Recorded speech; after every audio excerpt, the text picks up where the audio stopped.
ఆ కేసీఆర్ను ఆ రెడ్లను ఇద్దరిని పిలిచారే పోయి మీకు తెలంగాణ రాష్ట్రం ఇస్తలే కానీ మీ రెడ్డి వెలువలు మాత్రం పొరపాటున మీరు ఇద్దరు రాజకీయాలకు రావద్దు, అమాయకులు బతుకుతారా, వాళ్ళకి తెలంగాణ ఇచ్చేస్తా అంటే వీళ్ళు తెలంగాణ రాష్ట్రం రావాలంటారా వద్దంటారా?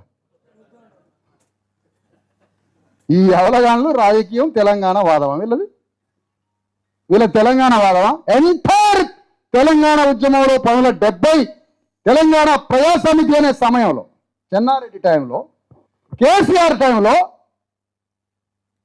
ప్రతి రెడ్డి ఈ తెలంగాణ వాదంతో నేను ఎంపీటీసీ కావచ్చు, జెడ్పీటీసీ కావచ్చు, మండలాధ్యక్షుడిని కావచ్చు, ఈ తెలంగాణ వాదంతో నేను ఎంపీని కావచ్చు, ఎమ్మెల్యేని కావచ్చు, ముఖ్యమంత్రిని కావచ్చు అని ప్రతి వెలమ ప్రతి రెడ్డి అనుకున్నాడు తెలంగాణ ఉద్యమం వచ్చినప్పుడు.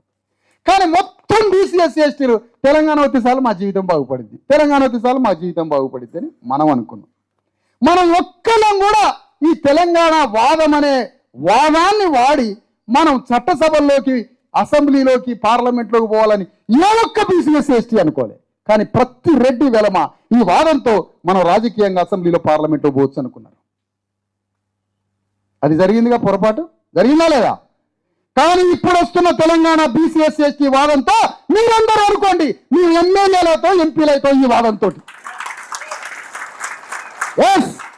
ఏ పేరు చెప్తున్నాం, దానికోసమే పెట్టినాం బీసీఎస్సీ ఎస్టీ చేసి మనం ఎమ్మెల్యేలు, ఎంపీలు కావడం కోసం, ముఖ్యమంత్రి పీఠాన్ని పట్టుకోవడం కోసమే పెట్టినాం ఈ సంఘాన్ని.